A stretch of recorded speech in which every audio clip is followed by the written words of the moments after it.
नमस्कार मु जितेंद्र आपण मानक स्वागत करुच्ची दैनिक न्यूज ओडिया चैनल को। तो आज सारा दिन कौन सब बछा बछा और टॉप न्यूज गुड़िक रही चलते संपूर्ण भिडियो जानी नवा। वर्षा को नहीं आसला बड़ खबर, आज भी हो पारे प्रबल वर्षा। 24 घंटा मध्य बिजुली घड़घड़ी सह वर्षा होवर संभावना रही। आसंता 25 तारिख पर्यंत राज्य विभिन्न स्थान में झड़ वर्षा होगा नहीं सतर्क करिछि पाणीपाग विज्ञान केन्द्र। बिजुली घड़घड़ी सह किसी जिले में कुआपथर माड़ होपे। घंटा प्रति 50-60 किलोमीटर बेगर पवन बही पारे। 19 तारिख राज्य विभिन्न जिले में वर्षा होउछि। 24 घंटा मध्य मयूरभंज, बालेश्वर, भद्रक और केन्दुझर जिलार केतेक अंचल में बिजुली घड़घड़ी सहित वर्षा होपे बोली आकलन करा जायछि। तो चलो देखिए परवर्ती अपडेट कौन रही। ओडिशा इतिहास रे प्रथम थर है बिना माटी रे चाष। तो चलो देखि नवा संपूर्ण अपडेट कौन रही। ओडिशा इतिहास रे सबठारु प्रथम घर भितर बिना माटी और सूर्य किरण बढ़ुची चाष। ए कथा को सुनिबा को आश्चर्य लगुथिले भी युवा चाषी आशीष महांती असंभव को संभव कर देखाई दैछन्ती। नूतन ज्ञान कौशल व्यवहार करी ओडिशा रे प्रथम इंडोर हाइड्रोपोनिक फार्म करिबारे सफल होइछन्ती। चाष प्रति युवपीढ़ी मुह मोड़ुवा बेले उच्च वेतन चाकरी छाड़ी आशीष चाष क्षेत्र नियुक्ति सुजोग सृष्टि करिसेंती। आशीषों घर जगतसिंहपुर पौरांचल अंतर्गत सुजंग गाँव में बापा जड़े अवसरप्राप्त सरकारी कर्मचारी और माँ होती गृहिणी। जगतसिंहपुर एसपीएम कॉलेज रे युक्त 3 विज्ञान स्नातक और बुर्ला भीमसार रे रसायन विज्ञान रे स्नातकोत्तर करिसेंती।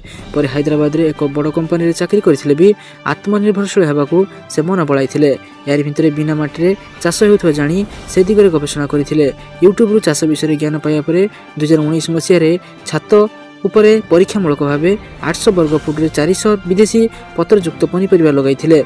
चाष रे सफल हेबा सह बजार रे एहार चाहिदा बढ़ुथिबारु आशीषों को आगको बढ़िया आहरी बाट देखाइछि। चलो देखिए परवर्ती अपडेट कौन रही। पुणी फेरिला कोरोना भाइरस। तो चलो देखि नबा संपूर्ण अपडेट कौन रही। चीन रो हुआन स्थित एक परीक्षागार वैज्ञानिक माने कोरोना भली अनुरूप भूताणु आविष्कार करिसेंती। ए भूताणु को HKU5KV2 भावे नामित करा जायछि। बादुड़ी शरीर देखा जाउथवा ए भूताणु कोरोना भली मनुष्य शरीर में प्रवेश करिवार संभावना रही बोली वैज्ञानिक माने सूचना दैछन्ती। वर्तमान पर्यंत मनुष्य शरीर में ए नुआ भूताणु चिन्हट होई नाही। आवश्यक कोरोना भली ए भूताणु सहजरे मनुष्य शरीर में प्रवेश करि परिबो नाही बोली मध्य सूचना दिया जायछि। ए परिप्रेक्षी रे आतंकित हेबार कौन कारण नहीं बोली वैज्ञानिक माने आश्वासन दैछन्ती।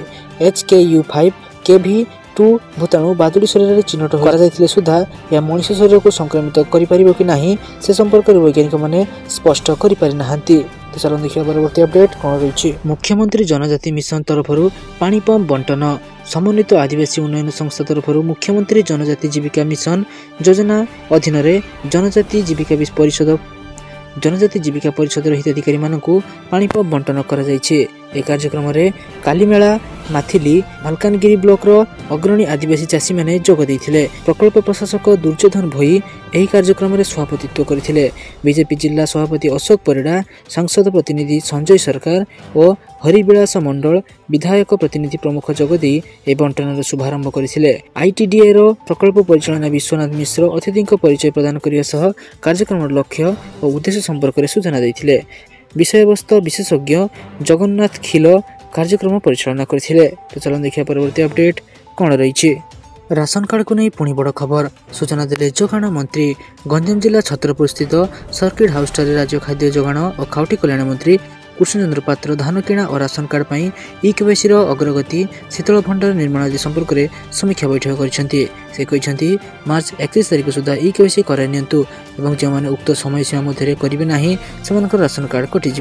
जिले में ब्रह्मपुर, छत्रपुर और भंजनगर सब डिविजन रे गोटे लेखाएं समुदाय 3टी शीतल भंडार प्रतिष्ठा कर बैठक में स्थिर होइछे। एने टंका आसी जाइछि एवं खूब शीघ्र टेंडर हेबो। जिले में 90% धान किणा होइछि एवं 7 दिन मध्य ए धान किणा सरी जिवो। धान किणा प्रक्रिया रे जिलार ऑफिसर माने भल काम करिसेंती एवं एने मंत्री धन्यवाद मध्य देइथिले। तो चलो देखिए परवर्ती अपडेट कोन रहिछि। सुभद्रा योजना को नहीं आसिला बड़ खबर। तेबे सुभद्रा योजनार द्वितीय किस्ती आसिया पूर्व प्रथम किस्तिर 55,000 टंका मिल पारे एने इशारा देइथिले उपमुख्यमंत्री प्रभाती परिड़ा। वर्तमान सुधा 98 लाख महिला सुभद्रा टंका पाई सारी बेले आउ केवल 2 लाख महिला अकाउंट को जीव सुभद्रा टंका। खूब शीघ्र भाग्यवान 2 लाख महिला को प्रथम किस्तिर शेष पर्याय टंका मिल पारिब। 2 लाख महिला को मार्च 8 तारिख पूर्व ही सुभद्रार प्रथम किस्ती मिलवा नहीं सूचना दे सारी उपमुख्यमंत्री प्रभाती परिडा। जदि एपर्यंत भी आपणकर खाता को टंका न आसे तेबे आपण मानकु अपेक्षा करिया पड़िबो, किंतु एथिपई व्यस्त न होया पई सरकार परामर्श दैछंती। एका बेले समान 2टी किस्तिर अर्थ अर्थात 10,000 टंका पाई पारंती, जहाँकि मार्च 8 तारिख रे मिलवाकु जाउछि। जे आदौ आवेदन करनांती सेमाने जदि एबे भी आवेदन करंती तेबे मार्च 8 तारिख 2टी किस्ती टंका अर्थात 10,000 टंका पाई पारंती। जदि जो महिला मानकर 21 वर्ष रु कम बयस होइथिबो एवं 60 वर्ष रु अधिक बयस होइथिबो जदि सेमाने आवेदन करथिबे तेबे सेमाने एही योजना रे शामिल होई परिबे नाही कि सेमानकु केबे भी सुभद्रा योजना रे टंका मिली परिबो नाही। जदि कोनोसी महिला मासकु मोट 1500 टंका किंबा ताठारु अधिक वार्षिक मोट 18,000 टंका बा ताठारु अधिक कोनोसी राज्य किंबा केंद्र सरकारी योजना तथा पेंशन छात्रवृत्ति इत्यादि सहायता ग्रहण करुछंती सेमाने सुभद्रा टंका पाइबा पई योग्य विवेचित हेबे नाही। तो चलो देखिया परवर्ती अपडेट कोन रहिछि। आसीगला फाइलान तारीख यही तारीख दिन कृषकों खाता को आसो 2,000 टंका। प्रधानमंत्री किसान सम्मान निधि योजनार 19तम किस्ती अपेक्षा थिबा कृषक मानक पई आसीगला खुशी खबर। होली पूर्व आपनक खाता रे 2,000 टंका जमा होइजिवो। फेब्रुआरी 24 तारीख रे एही टंका मिल जिवो। प्रधानमंत्री नरेंद्र मोदी सोमवार अर्थात आज बिहार भागलपुर को कृषक मानक खाता को टंका ट्रांसफर करिवे। सेथिरे थिबा कृषक मानक सहायता देवा उद्देश्य रे सरकार एही योजना आरंभ करथिले। एथिरे प्रत्येक कृषकों को प्रति 4 मास रे 2,000 टंका लखाई मिली थाए। वर्ष को 3टी किस्ती रे मोट 6,000 टंका सीधा कृषकों बैंक अकाउंट को पठा जाई थाए। तेबे 19तम किस्ती रे प्राय देशर 9.8 कोटी कृषकों अकाउंट रे 22,000 कोटी टंका जमा करा जिवो। किसान टंकार 18तम किस्ती रो लाभार्थी संख्या 9.6 कोटी टंका थिला, जहाँकि एबे वृद्धि पाइछि। एजाबत मोट 3.46 लाख कोटी टंका दिया जाइछि। आसंता सप्ताह रे 19तम किस्ती जारी करिया परे एही राशि वृद्धि पाई 3.68 लाख कोटी रे पहुंचिबो। तो चलो देखिया परवर्ती अपडेट कोन रहिछि। राशन कार्ड थिले मिलिबो मागणा सिलेंडर। तो चलो देखि नबा संपूर्ण अपडेट टी कोन रहिछि। महिला मानक राशन कार्ड थिले आसले गुड न्यूज, वर्ष को मिलिबो 2टी सिलेंडर। विशेष कथा हेउछि एही योजना अधीन रे गरीब परिवार को मागणा एलपीजी संजोग जगाई दिया जाए। एहे व्यतीत गैस संजोग सहित जड़ित अन्य आवश्यक जिनिस किनिया पई संजोग नेबा पई 1,000 टंका देबाकू पड़िबो। 16,000 टंका आर्थिक सहायता मध्ये जगाई दिया जिवो। एही योजना ओडिसा रे मध्ये कार्यकारी हेउछि। एही उज्ज्वला योजना रे लक्ष लक्ष महिला उपकृत होई सारिछन्ती। सरकार घोषणा करिसेंती जे समस्त को गैस संजोग बंटन करा जाइछि। ए व्यतीत हिताधिकारी मानकु 2टी मागणा सिलेंडर बंटन करा जाउछि। आसंतो एबे जानि नबा उज्ज्वला योजनार लाभ किपरि पाइबे। उज्ज्वला योजनार के लाभ पाइबे चलन जानि नबा। मोदी सरकार द्वारा आरंभ होइतवा उज्ज्वला योजना रे केवल महिला माने मागणा गैस सिलेंडर लाभ पाइ परिबे। सेथिरे मध्ये केवल दारिद्र्य सीमार खातरा रहउथवा महिला माने अंतर्भुक्त अछंती। पेट्रोलियम मंत्रालय रो वेबसाइट रे उपलब्ध सूचना अनुसार उज्ज्वला 2.0 अधीन रे संजोग पाइबा पई योग्यता मानदंड रहिछि।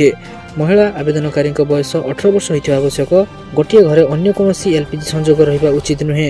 अनुसूचित जाति और जनजाति एवं जेकोसी गरीब परिवार लोक एथिपई योग्य अटंती। चलो देखिए परवर्ती अपडेट कोन रहिछि। एही झियो मानक मिलिबो मागणा स्कूटी जगाई देबे राज्य सरकार। एही राज्यर महिला मानकु मागणा स्कूटी जगाई दिया जाउछि। एही योजनार नाम रानी लक्ष्मीबाई स्कूटी योजना रखा जाइछि। राज्यर सरकारी रानी लक्ष्मीबाई स्कूटी योजना पई 400 कोटी टंका व्यवहार करा जाइछि। उत्तर प्रदेश ग्रामांचल अनेक झील उच्च शिक्षा में सहर को जीवार सामर्थ्य नथिबारु सेमानकर शिक्षा अधा रास्ता रे छाड़ी दियंती। द्वादश श्रेणी रे भल फलाफल आनिथिबा झील मानकु उत्तर प्रदेश सरकार मागणा स्कूटी जगाइबे। सरकारक पक्षरु एहा मध्ये कुआ जाइछि जे राज्यर बोर्ड एवं सीबीएसई बोर्ड रे पढुथुवा झील छात्र छात्री माने मध्ये एही योजना लाभ पाइबे।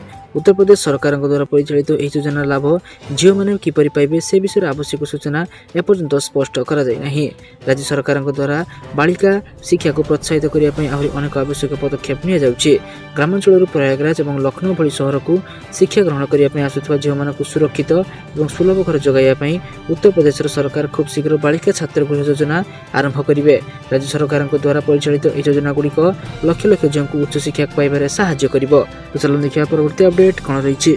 भारतीय पशुपालन निगम लिमिटेड 2025 पई अनेक पदवी नियुक्ति पई विज्ञप्ति जारी करा जाइछि। एही नियुक्ति अनुसार समुदाय 2152 पद रे नियुक्ति दिया जिवो। एथिरे पशुपालन शिक्षा विनियोग अधिकारी, पशुपालन कृषि विनियोग सहायक एवं पशुपालन चाष कार्य सहायक भली पद शामिल रहिछि। इच्छुक एवं योग्य प्रार्थी 12 मार्च 2025 पर्यंत ऑफिशियल वेबसाइट को जाय आवेदन करि परिबे। तो संपूर्ण पदवी विषय जानिया पई आपण माने यार ऑफिशियल वेबसाइट को विजिट करि परिबे। पशुपालन कृषि विनियोग अधिकारी पद पई प्रार्थी जनक जो कोनोसी मान्यता प्राप्त विश्वविद्यालय स्नातक डिग्री हासिल कर आवश्यक। पशुपालन कृषि विनियोग सहायक चाकरी आवेदन करने लगी प्रार्थी 12 पास कर आवश्यक। पशुपालन चाष कार्य सहायक 10वीं श्रेणी पास कर आवश्यक। एथि 38,200 टंका एवं 30,500 टंका एवं 20,000 टंका विभिन्न विभाग में दरमा रखा जाइए। ऑनलाइन परीक्षा समुदाय 50 मार्क रहिबो, साक्षात्कार 50 मार्क। एथिरे प्रार्थी 50% मार्क रखिबा आवश्यक। ऑफिशियल वेबसाइट है भारतीय पशुपालन.com को जाई आपण माने एहार संपूर्ण तथ्य को जानी या आवेदन करि परिबे।